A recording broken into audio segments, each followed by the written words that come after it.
اللہ رب العزت نے کائنات کے اندر عالم ارواح میں سب سے زیادہ متقی دلوں کو ٹٹولا اور ان کے اوپر نبوت کے تاج کو رکھا، اور ان میں سے سب سے زیادہ متقی دل کو چنا اور اس کے اوپر ختم نبوت کے تاج کو رکھ دیا۔ پھر رسول اللہ صلی اللہ علیہ وسلم نے فرمایا انبیاء کے بعد عالم ارواح میں کائنات میں سب سے اعلیٰ، سب سے افضل، سب سے پاکیزہ، سب سے طاہر، سب سے مطہر دلوں کو ٹٹولا گیا، اور ان میں سے کسی کو میرا صحابی بنا دیا گیا، کسی کو میرا سسرالی بنا دیا گیا، کسی کو میرا رشتہ دار بنا دیا گیا۔ یہ وہ صحابہ کی جماعت ہے، یہ وہ صحابہ کی جماعت ہے کہ جنتیوں کو جنت میں چلے جانے کے بعد بہت آخر میں ایک نعمت ملنی ہے۔ اللہ رب العزت نے جنتیوں سے پوچھنا ہے جنتیوں کس حال میں ہو، کہیں کہ حور و غلمان بھی ملی، محل بھی ملے، پانی بھی ملا، دودھ کی نہریں بھی ملی، شہد کی نہریں بھی ملی، اب ہمیں کسی اور نعمت کی حاجت اور تمنا نہیں ہے۔ تب اللہ رب العزت کہیں گے وَرِضْوَانٌ مِّنَ اللَّهِ أَكْبَرُ، میں تم سے راضی ہو گیا۔ جب کبھی تم سے راضی نہ تھا، مراد یہ بابا آدم کی ہے کہ جس طرح تمہارے باپ آدم کو کبھی جنت سے نکال دیا تھا، تمہیں قیامت تک کے لیے جنت سے کبھی نہیں نکالوں گا۔ وہ پروانہ، وہ سند، وہ رتبہ، وہ میڈل جو عام جنتیوں کو جنت میں جانے کے بعد سب سے آخر میں ملنا ہے، کائنات کی پشت کے اوپر، دھرتی کی پشت کے اوپر، زمین کی پشت کے اوپر صحابہ کی جماعت وہ جماعت ہے کہ جن کو زمین پہ چلتے ہوئے اللہ رب العزت نے رضی اللہ کا ٹائٹل دے دیا، جو ٹائٹل جنتیوں کو آخر میں ملنا ہے۔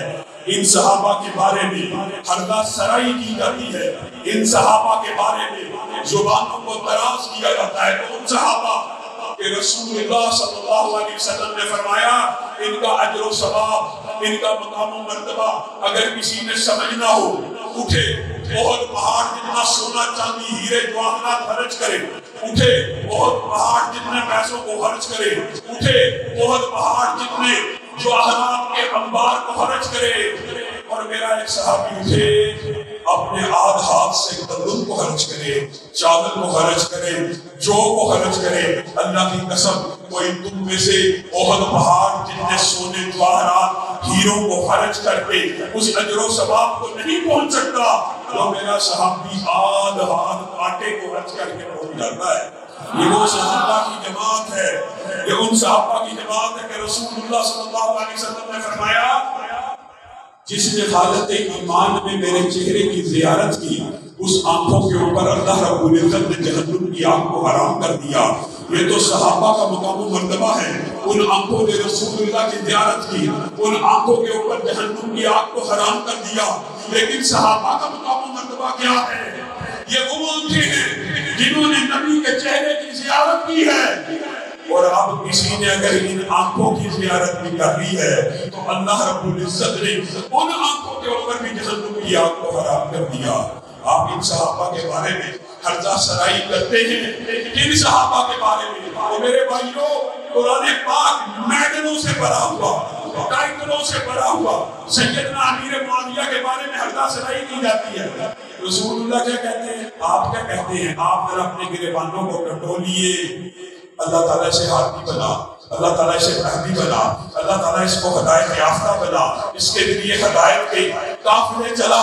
اللہم علم معاویہ الکتاب والحساب وقیہ العذاب، اللہ تعالیٰ سے حساب کتاب کا علم دے اور اس سے عذاب کو پیچھے کر دے۔ اور یہی وہ معاویہ ہیں جن کے بارے میں ام حرام بنت ملحان کہتی ہیں ایک وقت رسول اللہ مسکراتے ہوئے خواب سے اٹھے، چہرے کے اوپر مسکراہٹ ہے۔ میں نے پوچھا آپ کیوں مسکرا رہے ہیں؟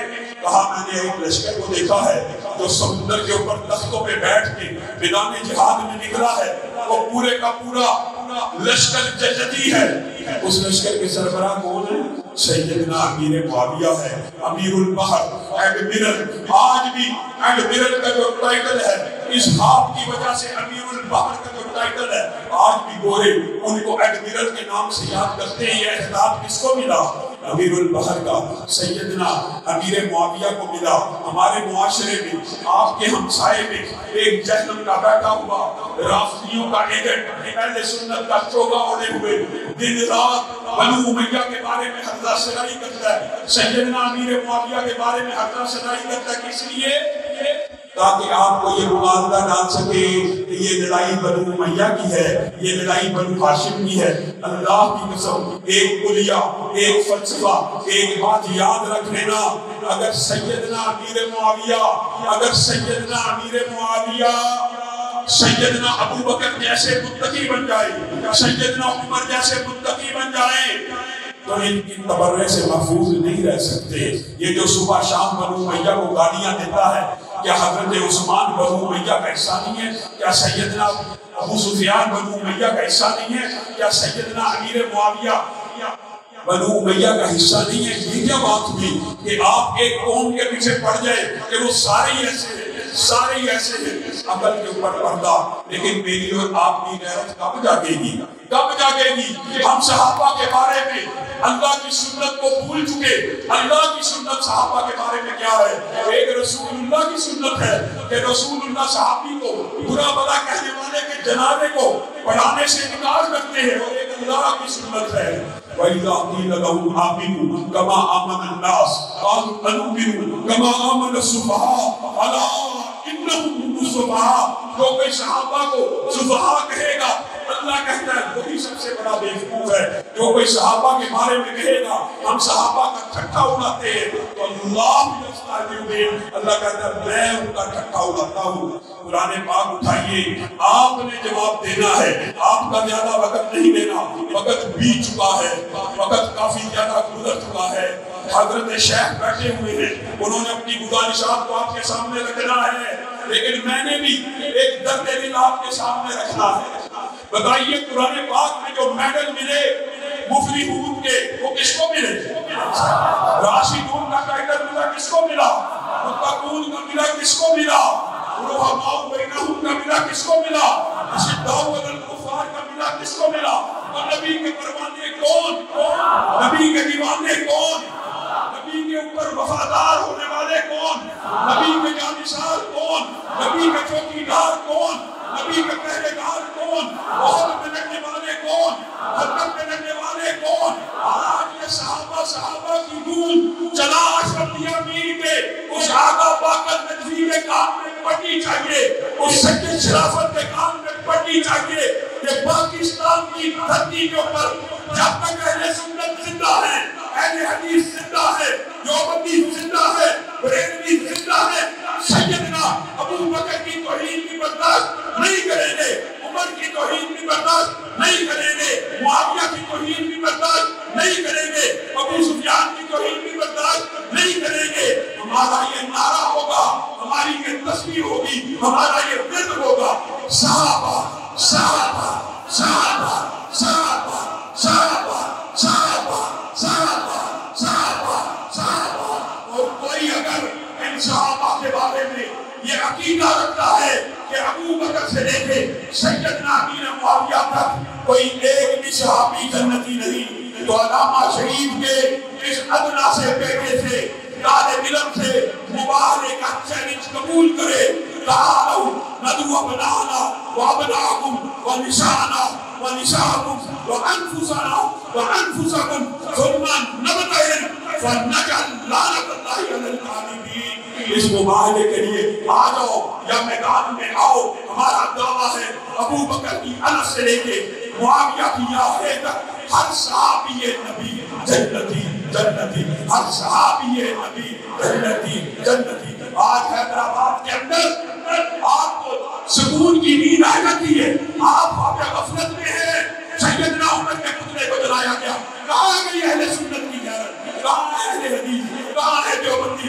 کہاں ہے بریلوی؟ امت کے مشترکات دفاع صحابہ، امت کے مشترکات میں سے ہے، حرمت رسول امت کے مشترکات میں سے ہے۔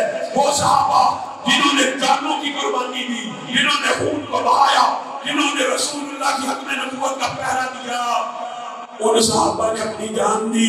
میں اور تو کتنے غافل ہیں، ان صحابہ کے لیے اپنی زبانوں کو بھی نہیں کھول سکتے، ان صحابہ کے دفاع کے لیے اپنی زبانوں کو۔ اللہ کے بندو، اگر ضرورت پڑی میں آپ سے وعدہ دینا چاہتا ہوں، 13 اکتوبر کو پاکستان کی سرزمین کے اوپر پورے پاکستان میں احتجاج کی کال دے دی گئی ہے کہ وہ حیدرآباد کے ملونوں کو، یہ مرزا جہلوی کو، وہ چلاش اور دیا میر کے گستاخوں کو گرفتار کیا جائے۔ ہمارا مطالبہ آئینی ہے، قانونی ہے، ہم قانون ہاتھ میں نہیں لینا چاہتے۔ ہم کسی نوجوان کو یہ نہیں کہتے اٹھو اور قانون ہاتھ میں لو، ہم قانون کو کہتے ہیں وہ حرکت میں آئے اور گستاخی کرنے والے کو پٹا ڈالے۔ آپ نے دیکھ لیا کہ گستاخی کرنے والے ناموس صحابہ پھر کے آگے رکاوٹیں کیوں ڈال رہے ہیں؟ اس لیے کہ ہمیں گستاخی کرنے کی اجازت دی جائے۔ کیا پاکستان کے دیوبندی، کیا پاکستان کے اہل حدیث، کیا پاکستان کے بریلوی اس عدم کا اعلان کرتے ہیں؟ ہاتھ اٹھا کر وعدہ کیجیے اس سرزمین کے اوپر ابو بکر کی گستاخی نہیں ہوگی، عمر کی گستاخی نہیں ہوگی، علی کی گستاخی نہیں ہوگی، اہل بیت کی گستاخی نہیں ہوگی، سیدنا امیر معاویہ کی گستاخی نہیں ہوگی۔ اگر کسی نے سیدنا امیر معاویہ کی گستاخی کی تو یا قانون حرکت میں آئے گا، اس کو گرفتار کیا جائے گا، یا اس کو وطن سے بھگا دیا جائے گا۔ سبحان ربک رب العزت عما یصفون وسلام علی المرسلین والحمد للہ رب العالمین۔